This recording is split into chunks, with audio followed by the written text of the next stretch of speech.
rapport de bon voisinage ak tamit raffermir les liens yoo xam ne nii tey stratégique yoo xam ne ñoo ngi ko amoon ak réew yoo xam ne dañoo xaritoo woon nag Sénégal ñoo xam ne respecté nañ Sénégal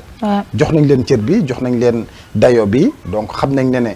Sénégal tamit dafa am une tradition de liberté et de démocratie donc am ay atout majeur am ay richesse yoo xam ne nii tey gaz pétrole ak yooyu noonu donc gis nga bu ñu defee benn rebasing da nga gisaat suñu PIB jóge ci 17 000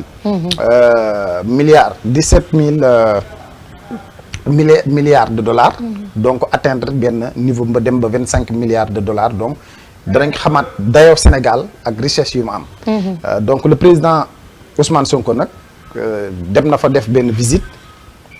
bi li gën a marqué wala li gën a attirer attention sénégalais yi mooy considération ak respect surtout bi ko le président Erdogan donc jox man mi en tant que sénégalais même sax bu ma bokkut Pastef parce que président Ousmane Sonko donc suñu président la dañuy bëgg ñun suñu njiit yi bu ñu génnee dem bitim réew ñu réserver leen accueil boo xam ne accueil protocolaire donc boo xam ne nii tey man bu ma ko gisee vraiment dama ciy gën a am fierté damay gën ne parce que Ousmane Sonko bu demee Sénégal la représenté donc ñu jox ko fa wàccuwaayam jox ko cëram ba buy dem di ko téye loxoom mel ni ku mbokkal ndey ak bàyyi xoolewu ko sax kii donc c'est un Sénégalais bokkuñu nationalité mais da ko xoolee ku bokk ak ndey ak bàyyi téye ko ci loxo te bu ko neexoon du point de vue aussi protocolaire du naataangoom parce que kii c'est un président de la République mais kii c'est un premier ministre kon bu amee affection boobu noonu donc jël ko taf ko ci boppam parce que boo xoolee tamit histoire ak parcours Erdogan donc moom ak président Ousmane Sonko dañoo am ay similitudes dañoo am ay ressemblances dañoo bokkale ay jaar-jaar fi ñu nekk donc yàqal nañ ko candidature am tëj nañ ko emprisonné waat nañ ko donc am na koo xam ne nii boot na ko teg ko ci bopp réew mi kooku wëlbati ko xeex ko ba pare tëjaat ko donc di ko sonal ci yàq ci ay candidature am yooyu yëpp boo ko xoolee ci parcours bokkale na ko Ousmane Sonko ndax moo ko mag téeméeri junni yoon mais bu ko gisee day gis ci da koy fàttaliku jeunesse am ak esprit de combativité bi mu amoon mais combativité qui repose sur un certain nombre de principes yoo xam ne nii tey vraiment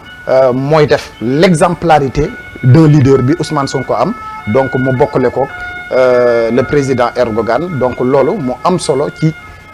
confiance bi ak ci considération bi ak respect bi mu ko jox loolu nag bu dee dafa day imprimer une marque de confiance ci waxtaanam ak Ousmane Sonko président Ousmane Sonko kon loolu dafay déboucher sur des perspectives recevables bëgg naa la jox naa la cër am na loo may fàttaliku nangu naa sa leadership da koy wax sax c'est un exemple pour l'Afrique pas pour l'Afrique de l'Ouest pour le Sénégal mais l'exemplarité du leadership du président Ousmane Sonko inspiré wul rek la jeunesse africaine mais day inspiré tamit donc mooy ces hautes personnalités donc à l'occurrence Erdogan dans le monde donc ndax Turquie bokkul dafa bokk ci Europe de l'Est bi donc lu ci bari mu xoolee ko donc loolu nag bu amee confiance ak considération boobu noonu loolu ñoom seen waxtaan en tant que chef d'État mu xam ne ne ñii kat ay liggéeykat lañ bi ñu fi ñëwee le président de la République def na le président Ousmane Sonko def na sa déclaration de politique générale wax réew mi fu ñu ko demee fu mu jëm boobu daanaka rapport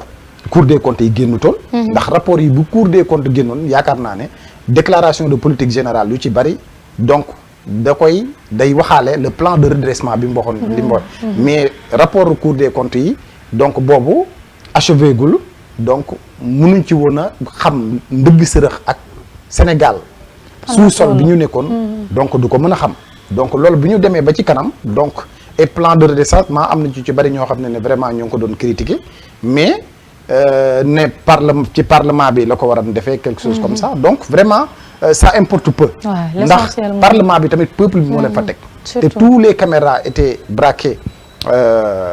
vers le grand théâtre donc peuple bi di teewlu di xam ñu wax ko ci olof mu def PowerPoint expliquer dëgg plan de redressement bi mu nekk donc plan de redressement boobu noonu mu soxla plus de 5000 et quelques milliards pour redresser notre économie donc vraiment ak l'éminent professeur en finance publique du droit en finance publique Abdou Aziz Kébé. man kooku dama koy topp. bi mu gisee dafa saluer vraiment le plan de redressement. mais c'est un plan de redressement prometteur. donc te kooku c'est un spécialiste du finance publique parce que ci Sénégal ci boppam am na des restes à recouvrer ci suñu finance publique yoo xam ne des exonérations fiscales yoo xam ne nii évaluées sur 1000 milliards. Des restes à recouvrer sur plus de 1200 milliards. donc am na ci des niches d'impôts yoo xam ne nii tey ci yenn domaine secteur clé et stratégique yoo xam ne nii tey foofu noonu la loi fiscale doonuñ ko woon doonu fa woon doonuñ ko woon appliqué ci secteur yooyu noonu le secteur des télécommunications mooy ci yenn influenceurs yeeg yooyu noonu donc yu ci bari yooyu niche fiscale yooyu noonu donc yooyu buñ ko mobiliser ci Sénégal yaakaar naa ne donc dinañ mën a am benn budget bu conséquent pour mën a supporter suñu développement donc confiance bi ko président Erdogan jox ak wàccuwaayam donc loolu moo débouché ci la signature de ces accords nga wax ni dans le domaine de l'agriculture donc ñun tamit dañoo am une économie dynamique cette dynamique informelle mais dynamique da ngay gis suñu secteur primaire regroupe plusieurs personnes mais da ngay gis on produit peu te ñu bari boo leen xoolee tey ñu ne leen ay baykat lañ bari nañ te nous produisons peu lan mooy problème bi lan mooy cause bi parce que est-ce que dañoo amul des engins yoo xam ne nii la mécanisation de l'agriculture des engins de dernière génération des engins sophistiqués yoo xam ne nii tey dinañ permettre tey fukki téeméeri nit lañ doon dem di bay di ko bay pendant weer donc yooyu am na ay machines yoo xam ne nii mën nañ ko bay donc ci benn fan wala ci ñaari fan donc benn dina tax ña doon personnel bi nekkoon ci agriculture ni ñu baree dinañ gën a wàññeeku donc machines yi mën leen a remplacer donc loolu ñu pousser leen ñu dem vers ce qu'on appelle l'industrialisation de l'agriculture bien évidemment à travers la transformation donc la transformation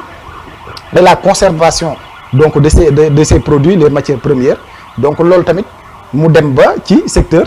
tertiaire bi secteur secondaire bi c'est l'industrie secteur tertiaire bi ci service bi nit ñi comme dans les grandes démocraties donc ñu jóge foofu pour mën a dem ci secteur tertiaire bi comme États-Unis donc 1,8% rek ci population bi ñooy des agriculteurs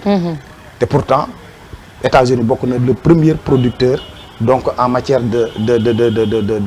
denrées de première nécessité donc mais ñu bari ñoo fa nekk mais il y a la mécanisation de l'agriculture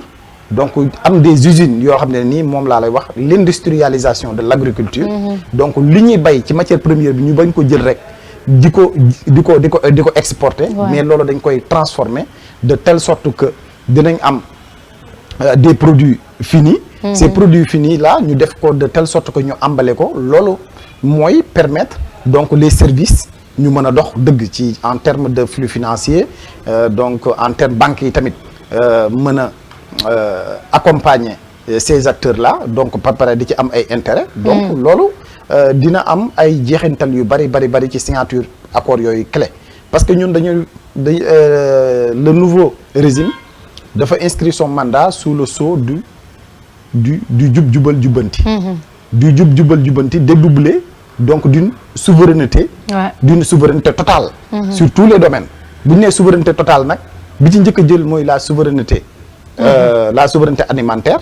donc bu njëkk lu ci bari ci matières premières yi dañ ko doon jéegaane di ko indi fii mais ñoo ngi def de telle sorte que ci jéego yi lu ci bari tey ñoo ngi koy bay ba am autosuffisance di mën a exporter soñ oignon baa ngi nii ñoo ngi am autosuffisance di exporter ceeb bi lañ doon importer wàññi nañ ko nu mu tuddati pourcentage yi moo ngi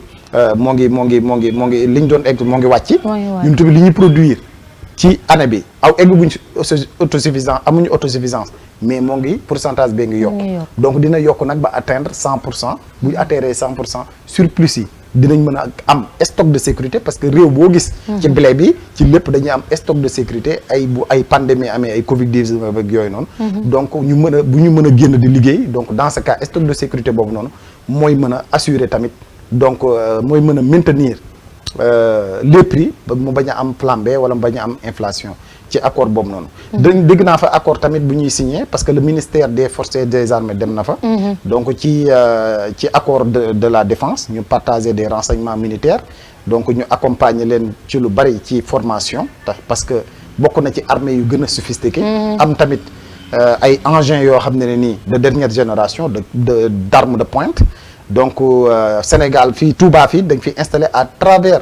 les zones économiques spécialisées fii benn usine d'armement de fabrication d'assemblage d'armement fii ni blindé donc loolu yaakaar naa ne ci partenariat bi ñuy signé ak ñoom ñooñu mën nañ ci jàppale bu bari ci blindé turc yi muy fabriqué donc usine bii xam ne ñëw fii Serigne Mountakha Mbacké jox na 2200 hectares fii ci Typ moo ko jox État du Sénégal. da ngay gis annonce bi ñoo ngi koy wax jox leen ko pour ñu mën a implanter zone économique spécialisée boobu xam ne donc entreprise yu bari yi nekk bitim réew ñoo ngi manifesté wu. le ministère aussi le ministre du commerce et de l'industrie Serigne Gueye Diop. ci zone économique spécialisée yi tamit dem na fa. donc signé na ak ñoom ay accords yoo xam ne yu stratégique. pour que usine ak entreprise turque industrielle. Turquie yi mën a implanté wu ci zone industrielle yi ak 8 pôles territoire yi am ci Sénégal yaakaar naa ne tukki bi vraiment man mii des fois ma critiquer Ousmane Sonko ci yenn démarche am ci yenn doxal parce que un travail aussi parfait que soit-il mérite d'être critiqué mais ci côté bii nii vraiment dañ ci am satisfaction ci respect gi ñu ko jox ak dayo bi ñu ko jox ak tolluwaayam donc mu màggal réew mi siggil réew mi dem jële fa ndam nag ndam la fa jëlee donc vraiment di ñaan yàlla ni mu ko defee ci Turquie ba am ci ndam mu demaat ci yeneen réew yi defee ko noonu bu ci am ndam bu baax a baax avec l'accord ou même avec la complicité ou l'accompagnement ou le truchement du président de la République parce que premier ministre da koy wax amul benn pouvoir président moom du partager pouvoir am mais day déléguer pouvoir am donc mu am un président de la République boo xam ne nii bu xam ay potentialité premier ministre bi mu am donc moo tax amul benn problème bu doon beneen dëkk dañ naan waaw non premier ministre bi donc géré wul diplomatie am nañ ministre buy gérer diplomatie ak yooyu noonu mais ministre bii dem di gérer diplomatie di dem di signer ay accords yi sous l'autorisation du président de la République qui est son chef c'est le premier ministre premier ministre influence moom lay utiliser bi mu am dans le monde ak sympathie bi ko gaay bi mu am ci Afrique ak ci bitim réew donc moom lay utiliser influence boobu la diplomatie de l'influence donc moom lay utiliser de telle sorte que yenn accord stratégique yoo xam ne nii tey mën nañ ko am ak yenn dëkk yi ñu mën ko am ak moom donc dañuy sant yàlla ba président de la République am un premier ministre super fort bi muy wax mais dédoubler des compétences yoo xam ne nii tey vraiment yombul nga gis ko ci beneen nit mu am ko ñu nangul ko xam-xamam nangul ko tamit gëm boppam parce que boo demee di négocier dans le cadre des contrats internationaux wala dans le cadre des relations internationales foofu noonu les États dans la scène internationale n'ont que des intérêts. foofu comment expliquer ça des rapports de force et des jeux d'intérêt. Les relations internationales ne sont que des rapports de force et des jeux d'intérêt. donc moom ci boppam am na influence te nit ñi ñoo ngi koy bàyyi xel parce que li mu réussir ci Sénégal ci un homme politique exploit bi mu def ak fi mu jaar ak des engagements ak désintéressement bi mu am ne man tamit compté wu ma Sénégal moo compté teg koo xam ne nii tey nekkutoon numéro 2 parce que Diomaye da koy wax buñ ne koo président Diomaye da koy wax buñ ne koo numéro 2 nga da daan daw ne déedéet Birame Souleye Diop mooy numéro 2 moom xam ne ne nekkutoon numéro 2 mënutoon wax ne numéro 3 la mënut wax numéro 4 la kon générosité politique bi président Ousmane Sonko am donc jox ko le président Bassirou bu Diomaye Faye te ñu dem jëli réew mi xeex koog jeunesse bi te benn mais de la puissance étrangère ñëw leen teg loxo